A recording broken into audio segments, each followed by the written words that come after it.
I'm just out here right now on an emergency repair in the rain.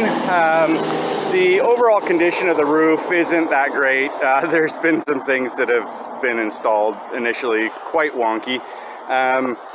The valley though, however, if you get a leak in a valley, for whatever reason, some guys will stuff this valley in the back of their truck and fold it to get it in, and then later, when they unfold it, it puts a hole in the valley. So not only is there a hole there,